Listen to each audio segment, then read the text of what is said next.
to have you back. If you are just joining us, this is Firecrackers.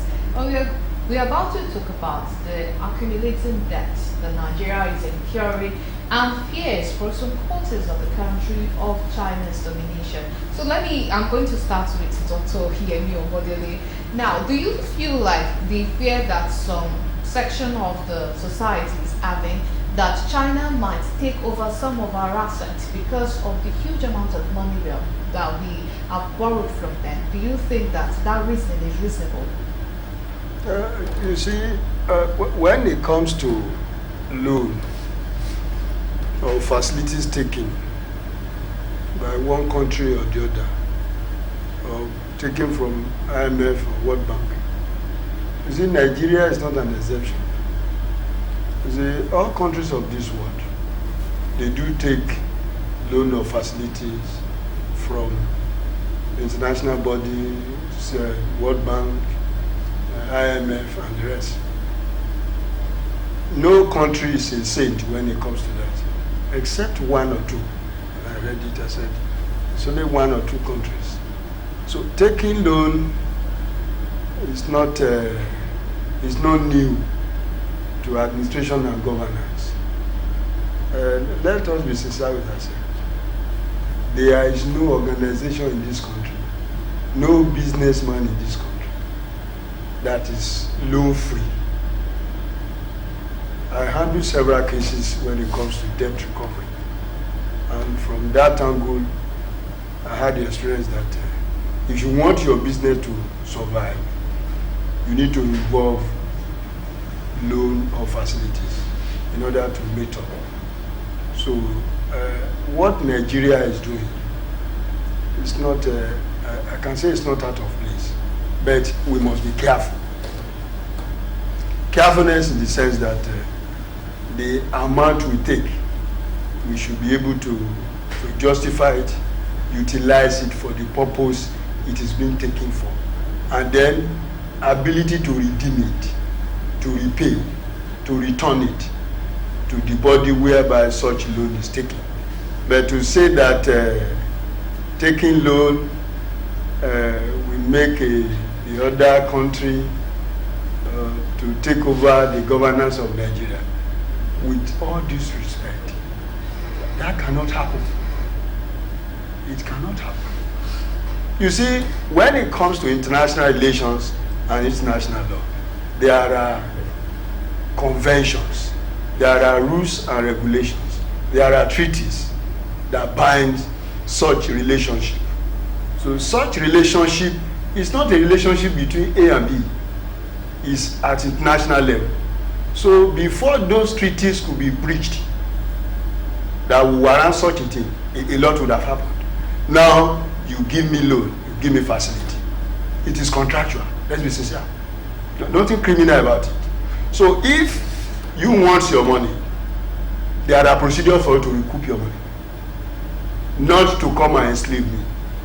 Let me tell you, what happened in Nigeria then from 1800 or 1900 to 1914. If it were now, do you think it can happen? It cannot. We are exposed. We are intelligent. We are well read. So nobody can come and cover our face with one kind of idea.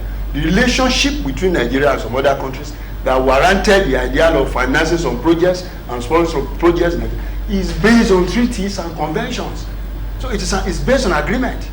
It is not a one-way traffic.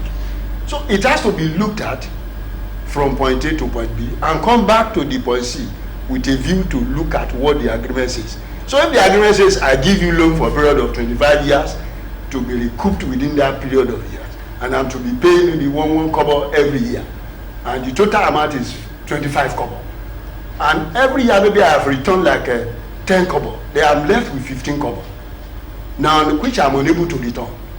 The procedures are in the treaty and the agreement for you to follow to recoup the balance of the money. So what would be about enslavement? Such cannot happen with due respect. It cannot. It cannot, it will never happen. So, but I can only say that our government should be careful. Because to be sincere, there are some countries of the world that their intention is to dominate the world economy. Those countries are there. Their intention is to dominate world economy. And some of those countries, they affiliate themselves with Nigeria. They don't have any interest in Nigeria than our resources, natural resources. That is why they are here. Natural and human resources, that is why they are here. So we should be careful with them so that we will not have 100 and be giving out 90, and then we are sharing 10. So that area will not be too, it will not balance the equation. But I say with all due respect that the spirit of international relations and international law does not encourage enslavement or dominance by one country to the other. It doesn't happen that way. Thank you. All right. Thank you very much for that. So now I would like to invite Paul Alaji, an economist, because just this past week, the House of Representatives promised the president that they would not delay in signing the budget for the coming year. And then as that, in just the first quarter of this year, Nigeria's debt, both federal and state governments, has each over 49.85 trillion naira. And then our total debt is $113.42 billion. And even for this new budget that they're about to do, a large amount of it is going to be to servicing debt. Do you think we are going to run into problem anytime soon, or everything is still salvageable? Is it still manageable at this time? Thank you so very much for having me. I must say that July this year, I conducted a research on the impact of enormous debt on the real economy, especially the foreign debt. The result has been published. It's in one of the universities in Abuja. It revealed that 89% impact of foreign debt on Nigeria is negative, and Nigeria will need to depart, especially from foreign debt. I will take this presentation or comment with different styles or different views. First will be, what are we borrowing for? Just recently, the National Assembly announced that they were buying over 300 SUVs at more than 600 million naira for politicians and legislators. The question is, the one we bought last year, what happened to them?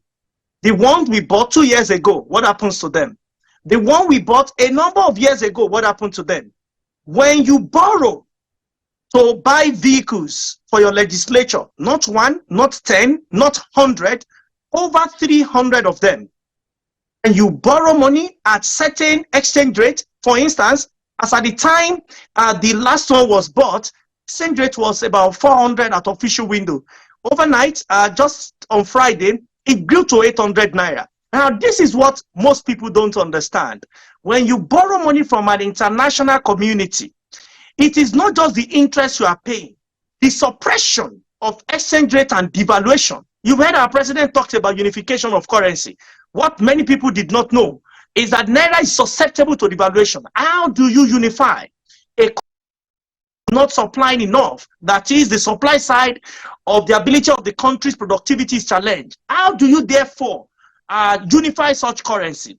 That said, if we continue to borrow and hoping that you will get forgiveness, like we had during Obasanjo's time, where most of our foreign loan, over 90% were forgiven, and we have to deal with local treasury bills and bonds. I'm sorry, the case is not the same. This is the reason. Like when we borrowed from the Paris Club and multilateral organizations who are non-corporate in nature, what we have today are Eurobonds, over 30% of our loans. How do you meet those individuals that they should forgive our debt? Now, this is where the crisis lies. So that we all understand the situation we are faced with. The real challenge is that we spent 95% of all our federal revenue, not to buy fuel for the president's jet, no. Not to pay the president's kitchen, no. Meal in his kitchen, no. Not to even pay federal government staff, no. Not to pay politicians, not even to pay politicians to buy vehicle, no. You know what we spend 95% to do? To service debt, service alone. 95% of all revenue. The question is, where did we get money to pay all workers last year? Where did we get money to pay the president's ticket anytime he's traveling? Where did we get money for Esther code? Where did we get money to do everything, including are both those that are in, what do we call it now? In CAPEX, that's capital expenditure and recurrent expenditure, borrowed 100%. When you're an economy and you live your life on borrowing, I can tell you that the end is not far from sight. You quoted the figure 44 trillion naira. I can tell you as of now, Nigeria is owing over 77 trillion naira. Why? Because we have what we call ways and means, an amount that was illegally given by government before it was ratified by the last National Assembly.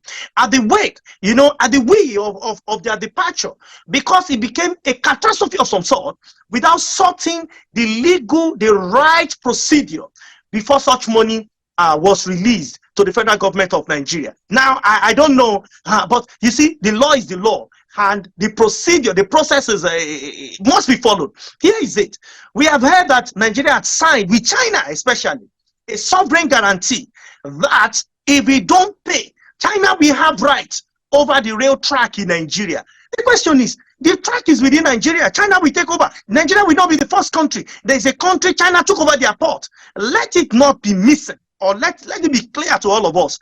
If you want to behave irresponsibly, hoping because there are international law that will back us to become a responsible nation, it's not going to work. If we want to borrow, we must be responsible enough to pay back. It is called good debt or bad debt. On what are we spending our debt? On what? To feed politicians? What is happening to the level of education? You can Google it. Human Development Index. It measures how countries perform on 3 areas. What is happening to income? What is happening to education? What is happening to health? Nigeria was rated 152 out of 182 country, or 189 country.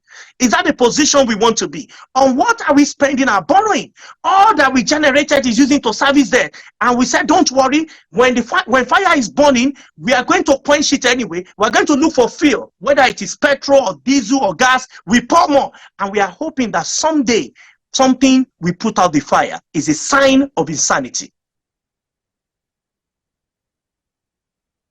President of Nigeria, President Tinubu, he has made a lot of decisions when it comes to, well, he has in mind that that these decisions will help Nigeria, the economy, like the very common one, the removal of fuel subsidy, and then you mentioned earlier too the collapse of the exchange market, so that we would perhaps have a unified one, and some other measures too.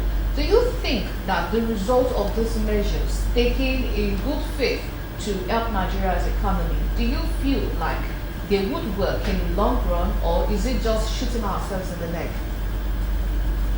Well, I warned before President Tinubu made such announcement. I warned very vehemently on 2 different occasions. First was on television, and the other was on national radio station, that it would be a catastrophe which Nigeria is going through now if we remove subsidy without making local refinery work. You put pressure on Naira. You know what exchange rate is today, and you know what my prediction has been by first quarter 2024, what the exchange rate is likely to be. Am I happy that I have to speak the truth this way? No. The sad thing is that we are not even concentrating on how to make refineries work. We were promised that by July 2023, the Dangote refinery will become functional. This is October. We have less than a week, almost a week to the end of October. What government published, what government commissioned President Buhari, commissioned Dangote refinery, and with the hope that the refinery will become functional, so that we reduce pressure. Unfortunately, we said no. We remove subsidy, and we are hoping that we are going to see a miracle of some sort without taking care of the supply side. Here is what is happening. Check Abuja, check Lagos, and some part of Nigeria.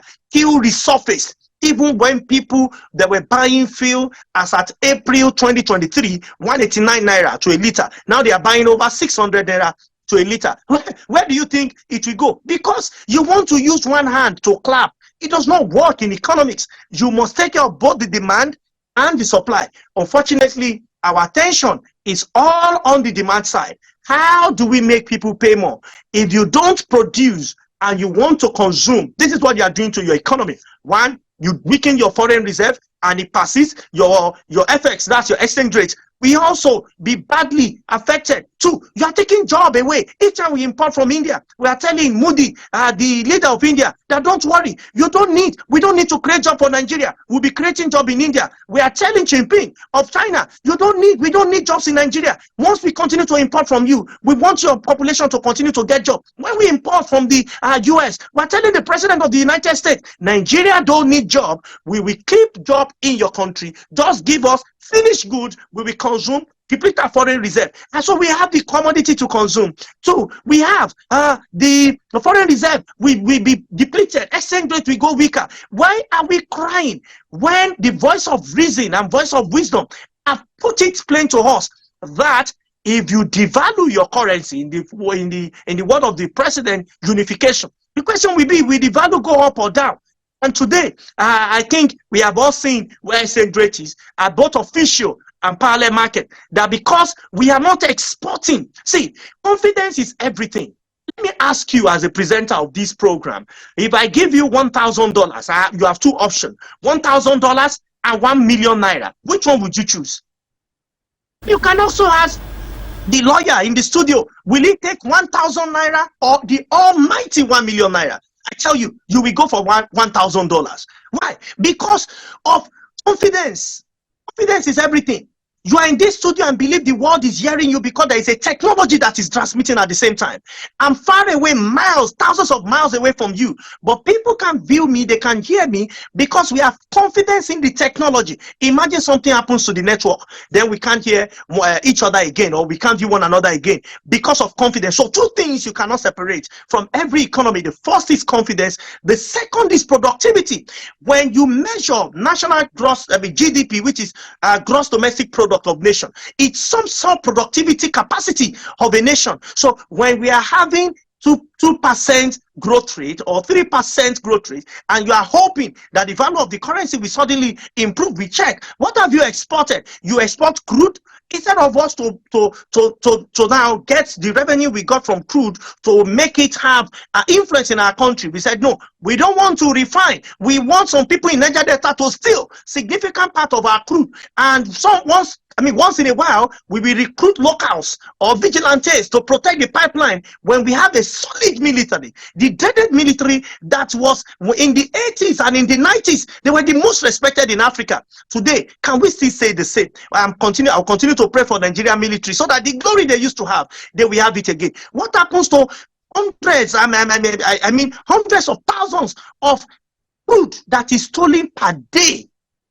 Barrels stolen per day in the Niger Delta region. What is happening to that? Tens of billions of dollars stolen illegally from Nigeria, and we're hoping that when we unify, things will become better overnight. Unfortunately, economics does not teach that such will happen if you don't work. What economic principle says is that you will not hit. Okay, all right. So I guess from what you said, I could easily deduce that you are not in agreement with some of the decisions the president has taken to try to salvage our economy. Is that correct? But it's not about my agreement or disagreement with the president.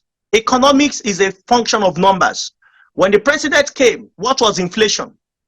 Inflation was nearly 20%. What is inflation today? It has grown beyond Cocoa House in Ibadan, over 26%, and it's still growing, and I can tell you it will grow taller. What was unemployment before the president came? What is unemployment figure today? What is exchange rate? Exchange rate at parallel market that you and I complained, it was near 600. Today, it's more than double. So, but look at the shirt you wear, your suit, where is it from? Does it mean that we don't have cotton farmers anymore in Castina, the state of the former president? Where is the clothes coming from? Even your wig is imported. It is Nigeria that people impregnate their wife, export their wife and import their child or children back in the name of, and they give them the common name Tokumbo. So if you see anybody there Tokumbo, maybe such person has been imported back into his own country. So you will continue to have challenges. It's not about the policy or the statement of Mr. President. As an economist, my role is to give you implication of action.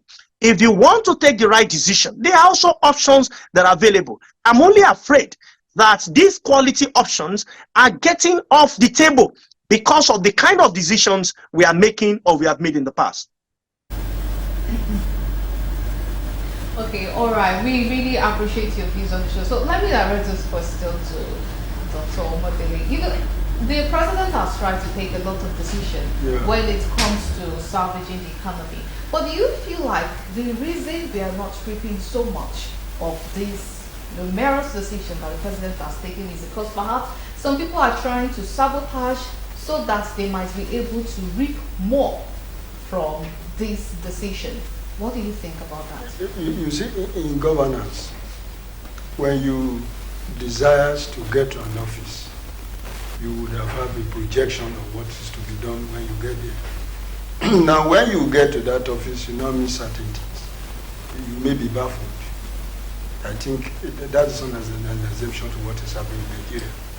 Then you see the politicians and political office holders, they always want things to be on their side. Such, I believe, is also happening. Now, the president may think good and well for Nigerians, but there may be some of his lieutenants who may be thinking of making both ends meet through such programs. Now, looking at what is happening in Nigeria presently, the projection had, they are good projections, but may not be immediately achieved because there were hiccups here and there before the administration came in. And like I said in one of the programs here, I said the government is baby government, now getting old and older every day. But when you look at the challenges had in this country now, we will discover that those challenges are not things that came into being when this government came into power. They are what I call recurrent decimal. They have been there before. Now the administration will be thinking of how to make sure that those decimals are removed. So that is the problem. Now we talk of subsidy removal or thereabout, which was actually removed, is one of those decimals there.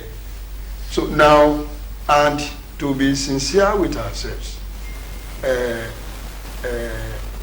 the policies initiated, if fully implemented to the latter, and the lieutenants to the present administration, they are sincere, it will be profitable to Nigerians. But I will just say this for just an advice to the administration, be it at the state level or the federal level, presently in this country. If there is any minister or commissioner who is there for his own selfish interest, or who does not want to do what the administration wants to do, I think they should be shown when out of those offices. It's just an advice. Because a person who means well for the country and appoint somebody to work with him, and the person appointed is not ready to work in line with the policies initiated, such a person should let go, be it at the federal or the state level, which I think what is happening in this country presently is not an exception. They should be shown way out. There are many competent hands who are Nigerians. They should be considered for such offices, for them to make sure that we get out of the instant problems we have in this country. So because when you look at it, you see we are talking of subsidy, we are talking of our the functionality of our refineries. Is it Warri, Port Harcourt, Kaduna refineries? And promises were made that those refineries will come back to life, I don't know, before the ending of this year, hopefully. But if there are some sycophants, identified and noticed sycophants, please, Mr. President, get them off from those offices. Whether it's black or yellow or white, whether it's tall or short, remove them from those offices. Let the competent hands go there. Because when you talk of we export crude oil, we import refined products, good and fine. From what I perceived, I could see that there are some persons who gather themselves there and using such opportunity to amass wealth for themselves and their families.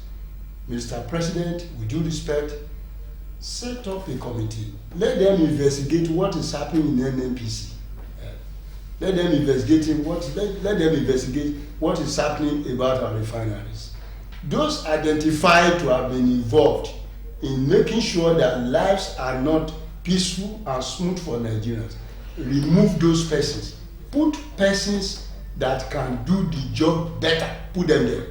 Okay. That would go a long way to solve these our problems. Okay, all right. I know of someone who said that corruption starts in the country when instead of employing the best hands, you employ people based on sentiments. That was this person's definition of where corruption starts and why we would always be getting ill results in our country. But before we leave this topic and go on a break, I would just quickly like to ask Paul Alaje this question, because in the whole world, on all countries on earth right now, the United States of America owes the largest debt, that is $33.17 trillion, and this because as day goes by, the debt could either climb or decline. We also have countries like Japan owing up to 9.2 trillion naira, and on this list, Nigeria is on the 50th, like 59th. Nigeria is owing 113.42 billion naira, and if we have countries that have giant economies owing this much, do you think that Nigerians still have to worry about our debt, or is just something that has come to stay? Okay, thank you so very much. So what you need to understand is not the volume of what we are owing, is our ability to service and our ability to repay. I don't know if you follow what happened in Sri Lanka in I think 2021 or 2022, where people find it difficult, government even find it difficult for people to have gas and so on and so forth in their country. They may not even, what they were owing to China was about $7 billion. It's not even up to what Nigeria is owing. But you see, if you continue to pay debt and you have not figured out how you will service without posing threats to your national spending, both capital and recurrent expenditure, then you'll be faced with a lot of challenge. Here is it. America that you mentioned, you need to look at what is the GDP size of America and how much is America committing to service. Lastly, what is America's revenue? Compare with Japan. What is the size of private sector in both America and Japan? How much has they committed to service and how much are they generating in revenue? Come to Nigeria. Between public sector and private sector, which is larger, how much from that money we are owing is costing us for service? Then you know it's a different ballgame entirely. So what we look at, there are three things that economists consider when it comes to making decisions regarding debt. The first one is debt to GDP. I can tell you the one we have in Nigeria is still manageable. But you now look at the other two. So the first one is necessary condition. But it's not sufficient until you consider the second. And the most important is the third condition. The second condition is, what is your debt service to revenue? It got over 80% of our revenue, then it's a bad decision. It should never be more than 30%. So we have gone beyond 30, we have gone to 40, 50, 60 to 80% of our revenue. That means for every 100 naira we generate from revenue, we are spending over 80 naira.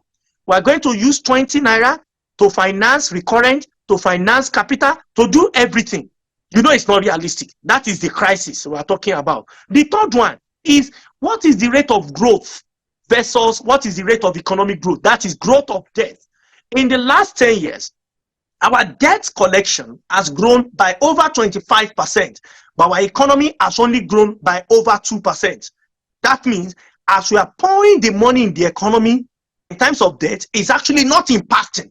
This is because we have not put the monies we borrowed in the right sectors. I can tell you, we heard about some gates in 2015 where someone had allegedly taking over $2 billion, you know, to personal accounts. And as we hear in the media, money meant for arms. But if you check how much was spent to build the Burj Khalifa along its environment, including the dancing fountain, it's about the same amount, 2.1 billion, as clearly written in my vision and by the leader of Dubai. So if some people have stolen our own Burj Khalifa, have stolen our own dancing fountain, and they've put it in their bank accounts, how can you say that we continue to borrow only for our contractors to share it with some civil servants in the name of 70-30, 60-40, 50-50, 90-10 in real occasion?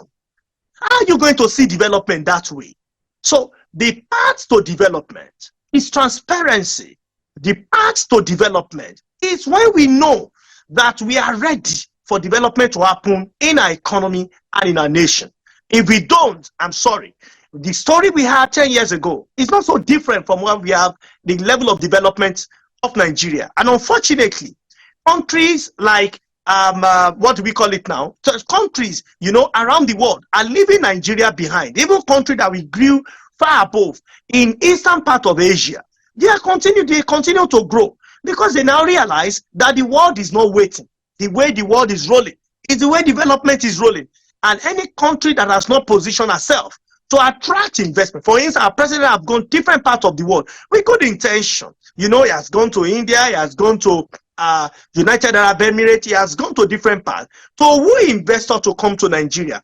But what is the big elephant in the room? Insecurity. What's the big elephant in the room? Weak infrastructure. What's the big elephant in the room? High inflation. What's the big elephant in the room? Poor exchange rate. We need to solve this problem. And to solve this problem, it must come beyond political jingoism. It must go beyond intention of wanting it to be good. We must roll our sleeve and ensure that we give it all that it takes for Nigeria to be a greater nation. So let's